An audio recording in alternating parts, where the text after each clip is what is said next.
Whether that's a mouse or a vole, but whatever it is, it's still alive. And they've got it. Oh my god, it's a vole. No, no, no, no! No! Oh, you buggers.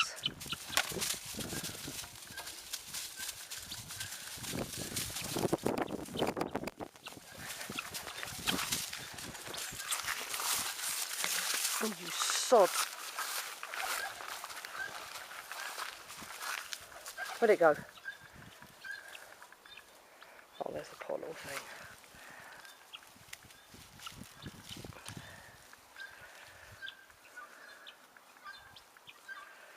Oh god, what do I do? Take my shoe off. Get it in my shoe.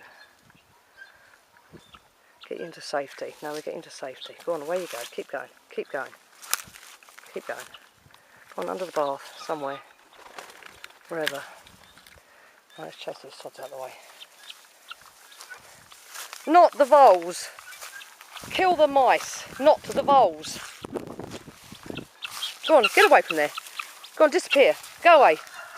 Go away. Get right out of it. Go on, right away. Go on. I've had a goddamn mouse. Poor little souls are coming out because they're so thirsty. They don't know what the hell to do. There's no food for them, no water for them.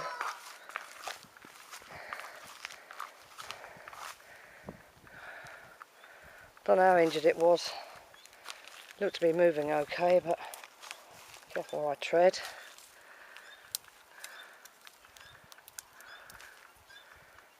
Oh dear. That was a big vole too. Probably a mum along with babies. The trouble is they go so deep under the ground, under the debris rather. We won't be able to see it again anyway. Oh well, just let's hope that it's going to be okay. I was out here with my two pigeons trying to get a picture of old Maud there. And two babies sitting on her back, and by the time I got my video camera out to take it, oh no, another one sitting on her back. I just wanted to get a picture. All I wanted to do.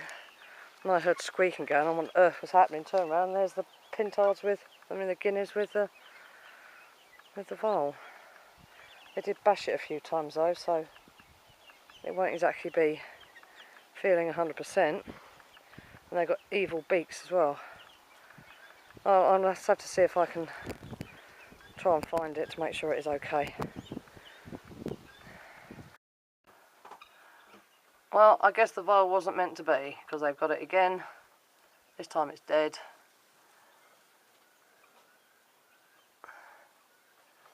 Too late, I couldn't save it. Where's he gone? There. And meanwhile that one is meticulously smashing it to smithereens to bite bits off of it, or beak bits off of it. So, what on earth is going on here? What on earth are they doing?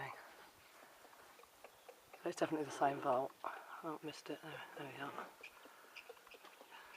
Go behind the tree now. So, even though we've had a bit of rain, they're still coming out looking for food and water. Oh, that's the end of that. Shame. Shame I wasn't out there 5 minutes sooner. I maybe could have avoided it again. But not this time. Okay, just spit it out. A bit late in the uptake, dear. Yeah, you're missing all the action. Absolutely ridiculous looking scene. Old BH is dusting herself and the babies are deciding to dust too, but they're just legs and bellies up in the air. Absolutely ridiculous.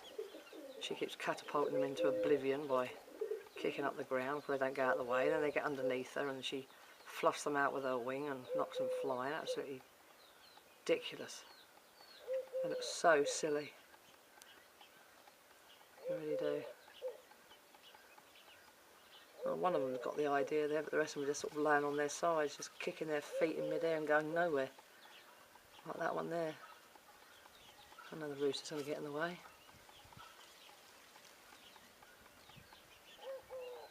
But they're happy to be alive, and that's the main thing. I've had a bit of a rearrangement around different situation today.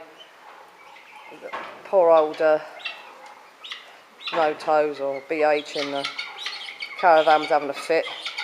It's just too small a area for her, and it's just too hot.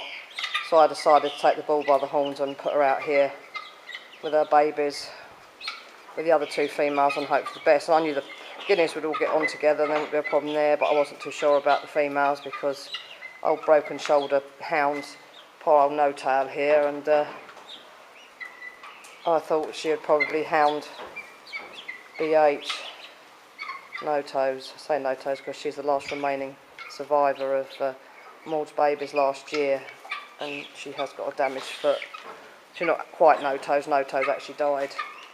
I think she had blackhead, but she was being attacked by 4 males, and by the time I got to her, it was too late. She was 3 parts dead. So I could have saved her had it not been for the males, but they all jumped on her because she was down, and they thought, well, why, hey, free for all, and that was her lot. They killed her.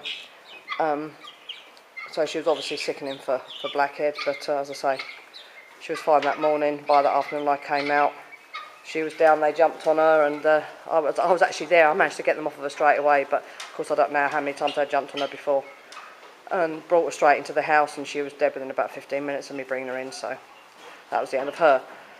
So anyway, I decided to take the 2 smallest ones of toes out. The one with the long wings who's just not growing, that was actually one of hers. And the other one that's always looking depressed, especially if the temperature drops by about 1.5 degrees, it immediately throws its head down and looks as miserable as sin. So, right tail, a bit too hot, aren't you, girl? I decided to take the one with the long wing feathers out because it's just not growing. It's not bothering to compete with the bigger ones, so it's just not going anywhere. The big ones are nicking all its food.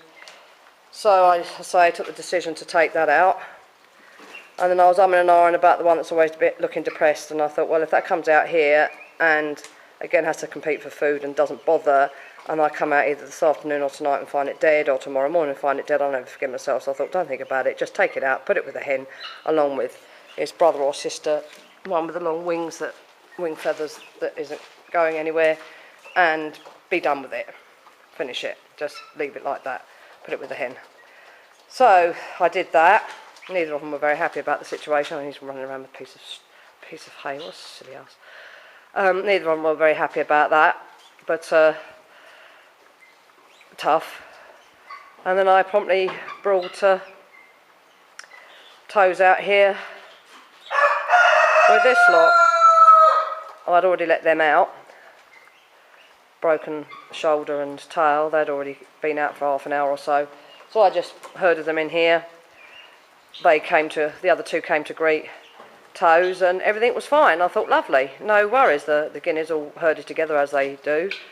Quite happy to all be one big happy flock of 28, and safety in numbers. And the 3 females, no worries.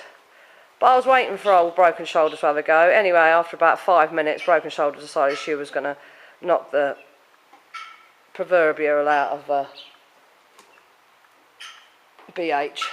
So I managed to stop it as soon as it started. I was outside, unfortunately. They were in here in that corner having a set to. So by the time I'd flung myself around the corner and gone through the door, shredded myself through the door to get her in here as quick as possible to stop it, 2 of the babies had been thrown hell west and crooked, and I don't know what the hell she's thinking of doing. You're going to try and fan yourself, dear? Okay. And I didn't know if they were injured or not, and where was I? I don't know. And poor old Toes was looking very sorry for herself and thoroughly depressed. So I put her out and left tail and toes in here, and they're getting on all right. But I see broken shoulder, she's aggressive. She's always picking on poor old tail there, won't let her eat. I'm always seeing her off, aggravating her, pecking at her, making her scream. She's a real aggressive, obnoxious bitch. But then I suppose she's got a broken shoulder, she can't use her wings, she can't fly, so she feels at a disadvantage. So she's become a little bit aggressive. Well, not necessarily aggressive, but sort of, don't come near me, otherwise I'm going to have you. And if anybody happens to walk past her, she'll have them. I suppose because she's at a disadvantage. Of course she's at a disadvantage. Whereas I knew that old BH, old Toes there, would be fine with tail, because they're both submissive females and they're not aggressive, they haven't got any animosity in them, they haven't got a mean bone in their body. Well, neither is broken shoulder really, it's just, I say, she's at disadvantage, so she feels she's got to start a fight before one's even thinking about happening, just in case somebody picks on her. See, she can't even spread that wing out. It must be terribly frustrating for the poor old girl. Yeah, so I broke that up and that was it, that was the end of it. And then these two started to have their sort of fluff out the tail and show dominance, and tail just moved away while old Toes there was fluffing herself up looking like a castrated male. But that was it, as you can see, they got on just fine. All the babies are as happy as Larry, so superb, excellent, no worries. So all my babies are out now. Dear old last here sitting on her 27 eggs, and I have got a dreadful feeling that there's not one of them that's going to be fertile. Or fertile but not growing right. They've got another, they're due to hatch Sunday. So I'm going to get in here a bit later and gently take her off the nest and candle them. But I'm really not looking forward to doing that, because I think I'm going to be so disappointed and so heartbroken. Then what the hell do I do with her? I don't know. Put her with the other three, I suppose. It doesn't matter if she hasn't got babies. If there isn't any there that are viable. It's a shame I can't give her the 4 chicks that I've got in the house, but they're just too big. She wouldn't be having that. I mean, it might be alright if there are a few that hatch, or a couple of fertile eggs and some hatch, then I'll give them 3 or 4 days to find their feet and become up and running, and then maybe I'll give the 4 to her. So I don't think she's going to attack or do anything. They're chicks, so they'll all be the same breed. They'll probably take a hell of a long time to get used to her, but I think as long as there's food around and others that look like them and sound like them, but I think they're going to bother too much, and that'll save me the aggravation of those 4 in the house. But I can only do that if some of these are fertile and hatch successfully and go further onwards and upwards, so we'll see. I put the hen in here with, she's now got 9, 7 yeah, and 2 from BH Toes. But that one there that's walking bad, that's old duck feet. And the one with the crippled toes, he walks as if he's got splints on his hips. So he obviously wasn't meant to be. Whether he is going to make old bones, I doubt very much. He's very strong and he's very happy to be alive, but he's not exactly brilliant on his old pins there. So she's now got 9 babies, and for someone that was breaking out at least 6-7 times a day and coming out here in the yard and strutting her stuff, she's only ventured just past the door of the caravan there in the 4 hours that she's been out here. So what a silly hen. I mean, she could come out here and dig around, and everything's been cleaned. I've done the best I can out here, because everybody's molting at the moment, so there's feathers absolutely everywhere. So it's a thankless task trying to clean anything up. There's nothing but feathers, and she's decided to stay in the caravan and try and cook herself along with her babies. So what a stupid damn hen. Oh, she's mad. Absolutely mad. You could come out here in the shade, you stupid damn thing. She's just looking for a way to get out. I was absolutely hopeless. And she can come out, but no, she's looking for a way to get out. Ridiculous. They're all molting merrily away. I've just cleaned them out, and their little shed out there. And I've put my breeze blocks with planks of wood across so they can get up and roost now. Maud's getting sick to death of laying on the floor. They're getting sick to death of laying on the floor, and they're absolutely filthy. So completely scrub them out. and put the, I'll say, the planks on the blocks so they can get up high and keep the poo confined to around the walls. Much easier to keep them clean, healthier for them, and it gets them off the floor. They don't want to be on the floor anymore. So they should be able to get on. The way they fly here, and the first thing in the morning, fly over the fence and then fly back again. They should be able to get up on a plank that's on top of a breeze block or two. So everybody's happy, and everybody's out, as I say, except me rooster, one rooster, pig house rooster, and me 3 male turkeys. Then if I can ever get rid of this damn lot, I'm supposed to be having, been trying to get rid of them for the last 2 months, and they're never there to take them, and 5 hens that reduce the feed bill, reduce numbers obviously in the tin hut and the pig house, and then I can put probably 2 of them, the 2 males, the 2 younger males out here with the 2 roosters, and they don't aggravate mould, and they just Bell Morris left in there. And perhaps I can alternate it Morris one day, the other 2, and the 2 roosters the next day, so they've all got a chance to come out. I'll have to block them from here across there or something if they're going to aggravate mould, but everybody can come out then. They taste a lot better, because I'm certainly not going to kill them and eat them while they've been stuck in a stable.